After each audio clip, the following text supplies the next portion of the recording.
ครับท่านผู้ชมสิไปล่าหนู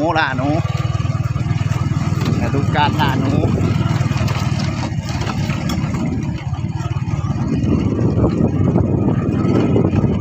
หลายช่วงนี้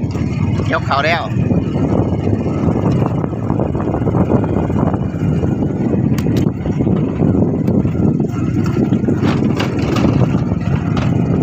ทางไปนี่โหดมากๆ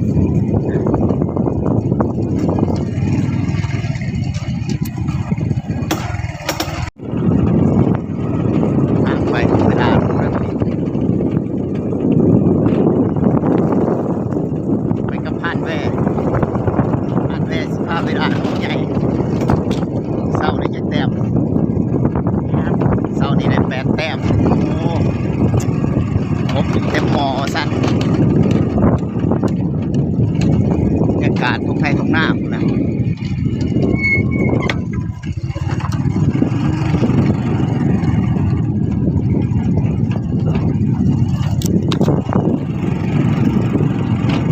นี่อาจจะมานตัว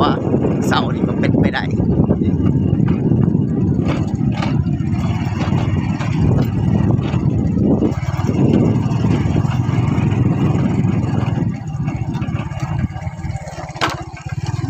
ปลาไผ่ได้นี่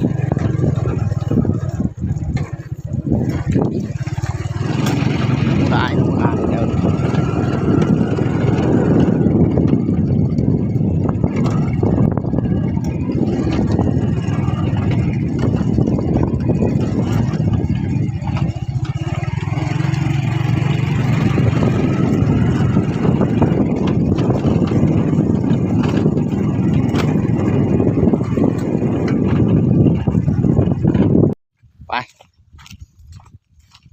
ตามพันแว่ไปมือนี้พาไปหาหนูนาว่าสั่นมือเศร้าเพิ่นได้8 ตัวเพิ่นได้ส่วนมาหานำมือนี้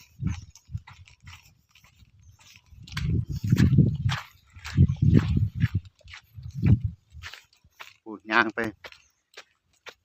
เพิ่นหากินม้านเด้อาหารปลานี่ต้องยกให้เพิ่นโดดแล้วนกหนูพวกนี้หาเก่งหูวิธีหา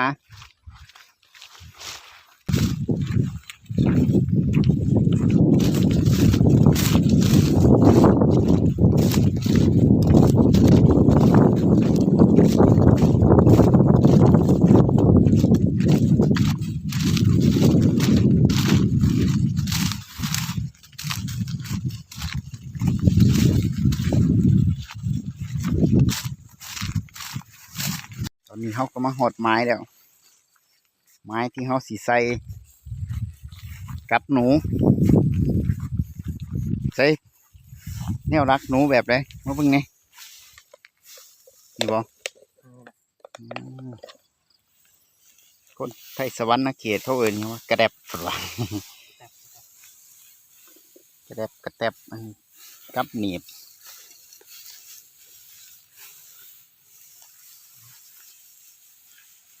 ใส่น้ำแจ็คสันบ่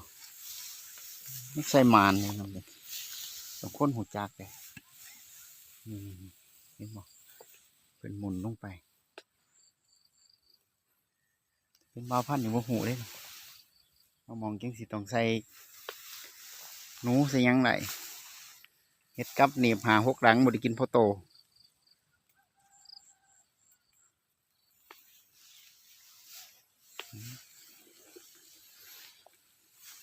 เดี๋ยวมือเสามายามน้ำมาสิมานหรือบ่มานถ้าติดตามเลยพี่น้องติดตามส้มมึงสิมานบ่มองมันพามา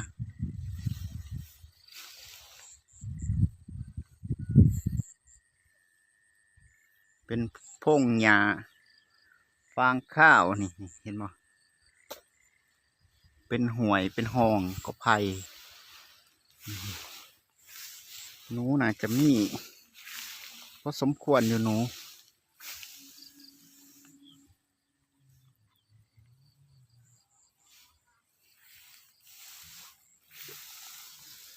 ใช้เหงื่ออย่าง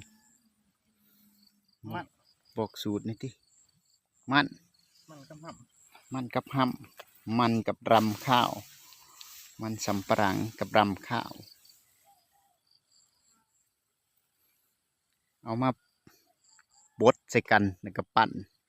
ให้เป็นก้อนทอเนื้อมือแล้วก็มีเสือกผูกเห็นบ่เสือกผูกกันหนูมันดึงกับรักนี้ไปกันต่อไม่ต่อไป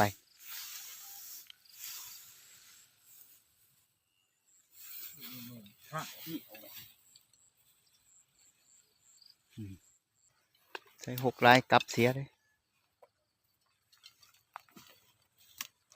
ไปติดตามส้มน้ำกันไปเรื่อยๆคลิปนี้อาจจะยาวแน่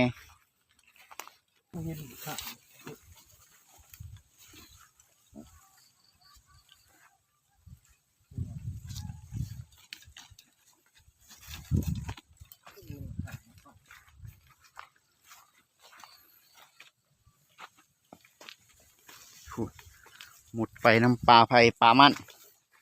ตัวสิได้แต่ละโตเด้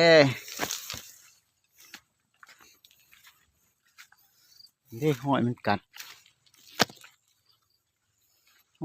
นี่หอยไก่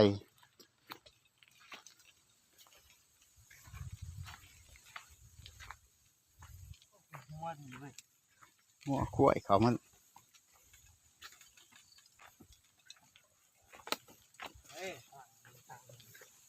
เป็นตะมิวะที่บริกลับถึงมาใส่แถวเถียงครับ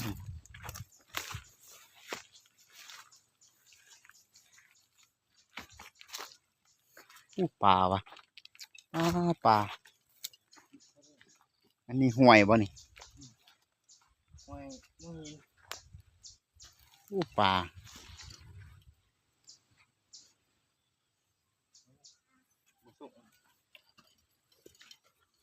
เฮ็ดจังได้แล้วมันกลับคืนบ่ตัวใส่แก้วนังเดียว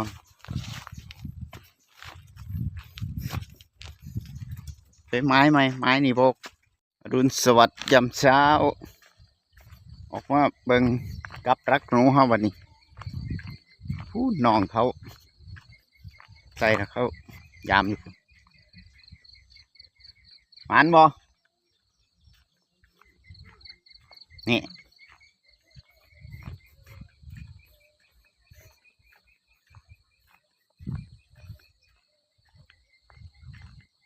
ตามหมานหรือประมาณมือนี้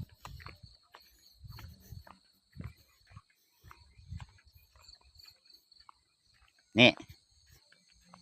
หนูแถวคือสลัดเถอะวะมองได้ตัวใหญ่ๆบ่ถือซ้ำ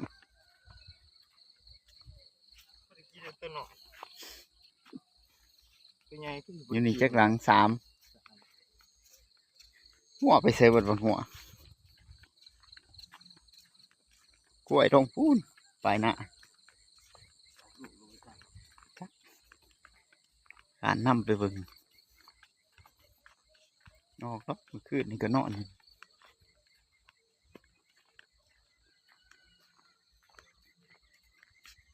ไผยกฟืนมาเก็บนี่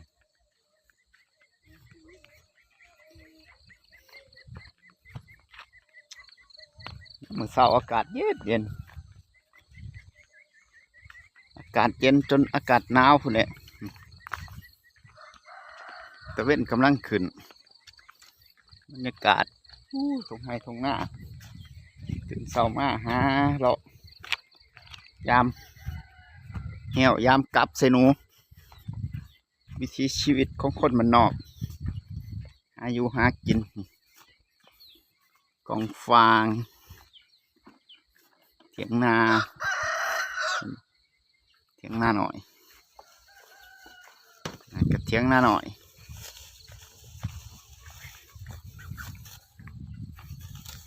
อันนี้จะเป็นก๊อกน้ำบาดาลไปทางไหนก่อน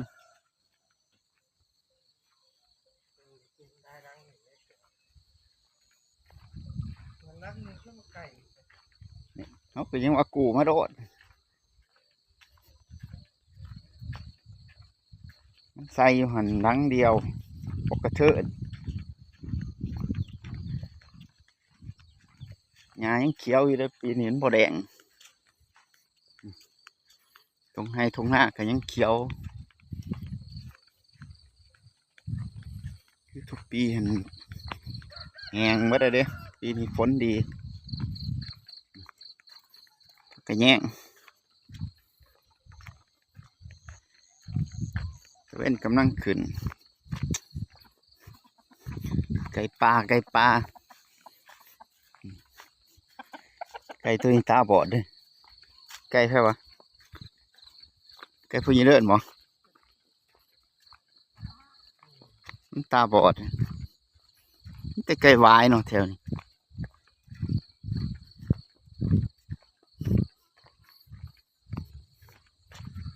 ภูเขา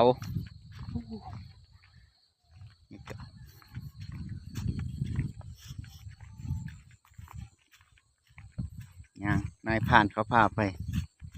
หลาหนูหน้ามือนี้ว่านมาใส่มือนี้มายาม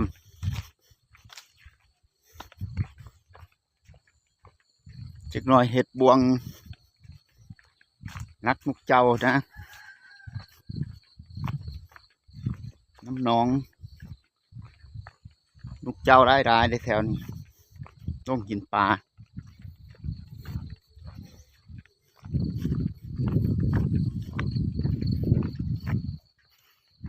ปลากระแยง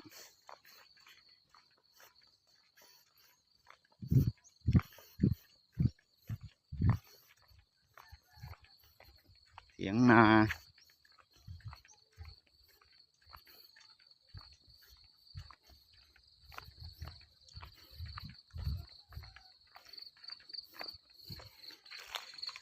ถึงแล้วถึงแล้ว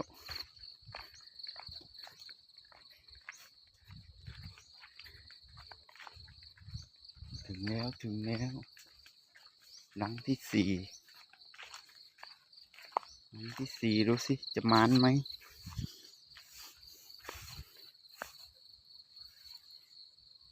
เป็นยังไงนี่มึงเบิ่งแนวมึงได้แล้วนึงแต้มพี่ ดูมัน โอ้ได้แต่ลูกมัน ตัวนี้เงาเสีย ได้แต่ลูกมันพอหวยมันได้หลายที่หัวอันขวดนี่มีแต่ลูกแม่นไปใส่เบิดแต้มที่สองหมานอยู่เพราะได้ขัว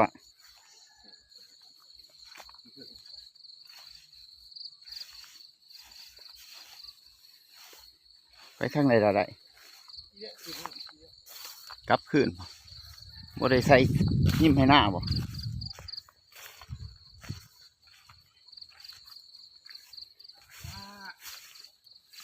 หมานบ่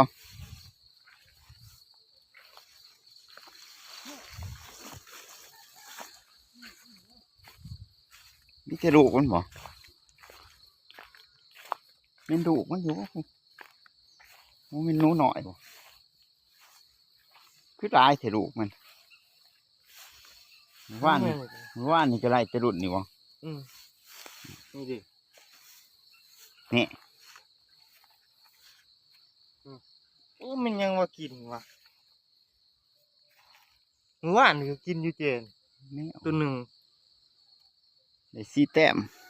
นี่ ไม่ต้อง แต่ลูกมันเนี่ยมันจะไปใส่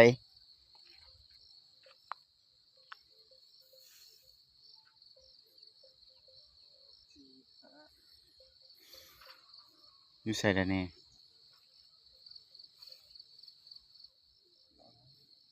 อันนี้สี่ห้าตัวถือมาหันสามเป็นแปดเก้า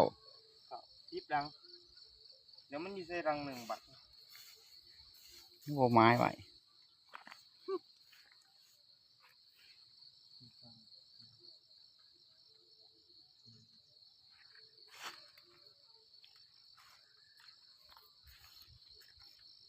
ต้นนี้มันยัง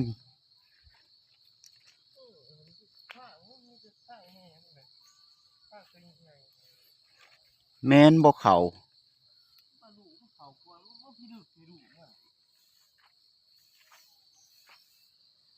ว่านี่ก็ได้แต่รุ่นนี้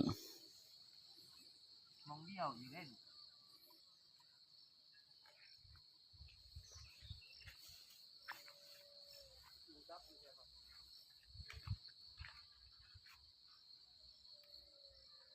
ได้สี่แต้มเพราะได้ขัวอยู่จึงสิแหละวิถีชีวิต คนมันนอกฮะนกหาหนูกินทิมด้วยบ่ ตอนผมใส่จับเวิร์ด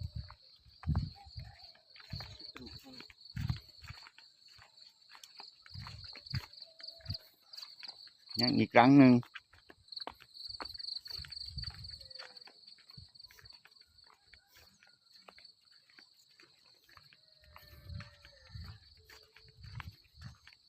ดู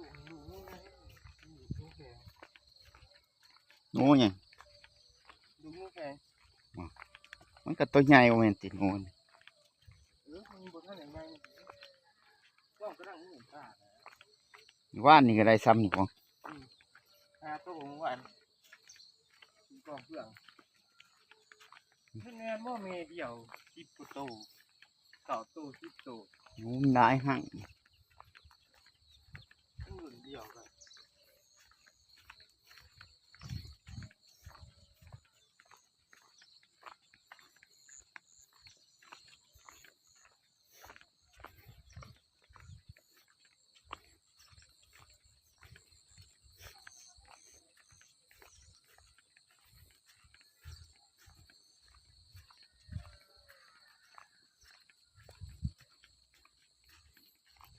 งัวขามฝากหวยป้องแป้งป้องแป้ง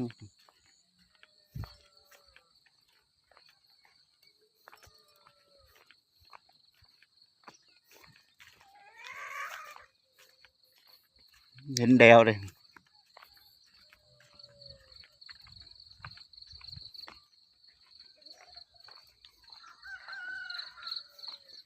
หนูแถวใกล้ๆนี่สลัดเนาะ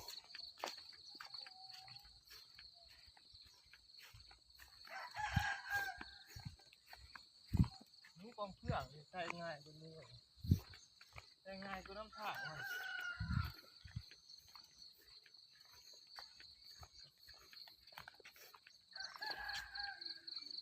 มันกินไปเรื่อยๆนี่มันดงมันบ่สังเกต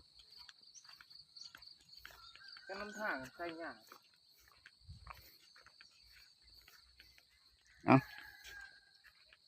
หอย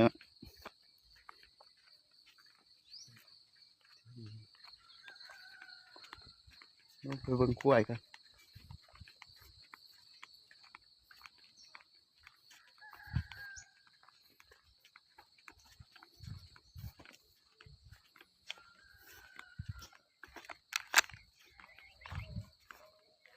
เครื่องนี้จะนุ่งท้านะจะทำอะไรอยู่ ของข้าวตัว ว่างในโต๊ะ เสียบ 3 โตมันของเขา ใน3 ตัวพุ่นบ่ตัวใหญ่อยู่บ่ใหญ่กว่าหันน้อยหนึง มันเหนือมันแหนมกว่ากัน แน่นแน่นอนหนูมันใหญ่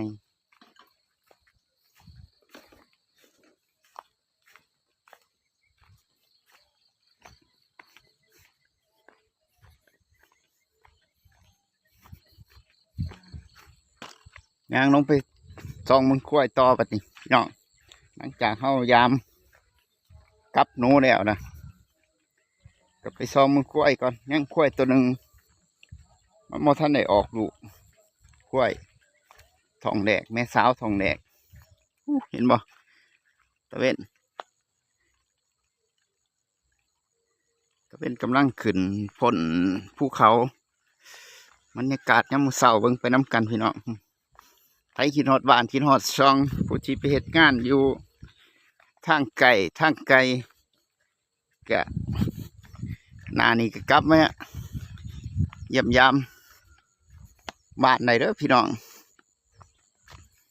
บ้านเฮานี่ ถึงจะบ่ได้มีเงินมีทองเต็มไม่เต็มมือใส่ใจาย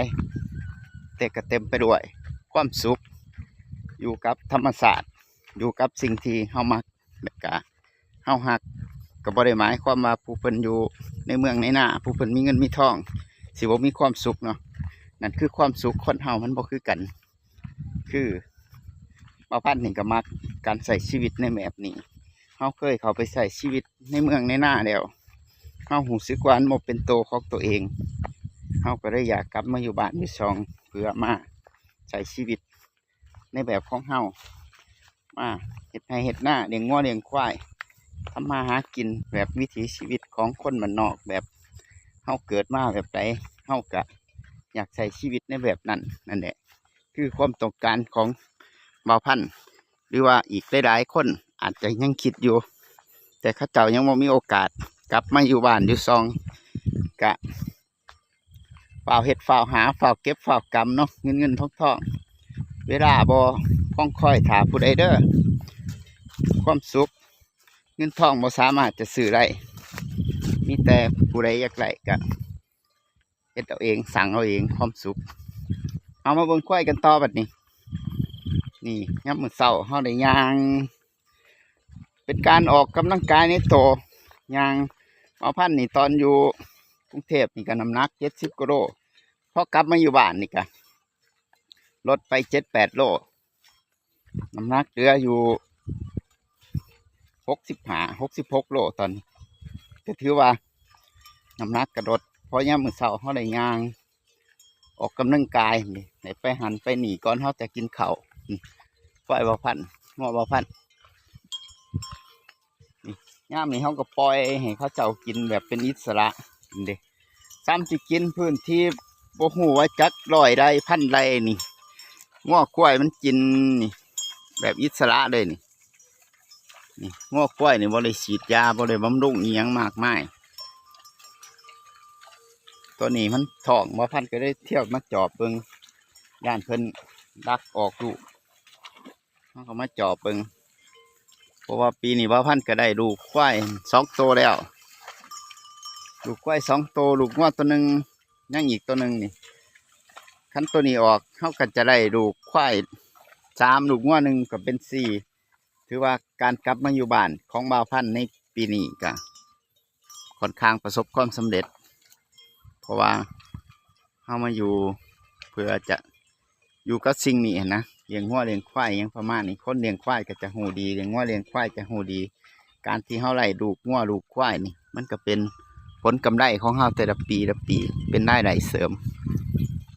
บรรยากาศยามมื้อเช้าเขาก็ย่างก่อนจะกินข้าวเช้ากินหยังเขาก็นี่แหละ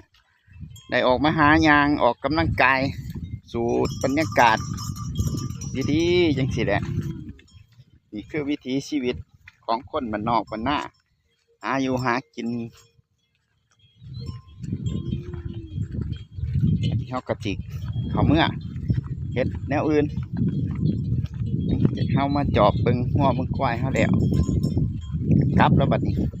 สำหรับคลิปนี้ก็ฝากไว้ซ้ำนี้เด้อพี่น้องขอบคุณสุผู้สุคนที่มาติดตามและก็รับชมคลิปบ่าวพันธุ์เนาะก็บ่ค่อยได้ลงคลิปคือเก่าบ่าวพันธุ์ก็หลาย1ก็ยากแน่2ก็มันจักสิลงคลิปหยังบ่าวพันธุ์ก็ได้บ่ฮู้ว่าจะเฮ็ดคลิปเฮ็ดคอนเทนต์แนวใดแต่ว่าก็จะพยายามเปลี่ยนแปลงพยายามเฮ็ดไปเรื่อยๆจนจะถึงจุดพุ่นแหละขอบคุณสุผู้สุคนที่มาติดตามและก็รับชมคลิปบ่าวพันธุ์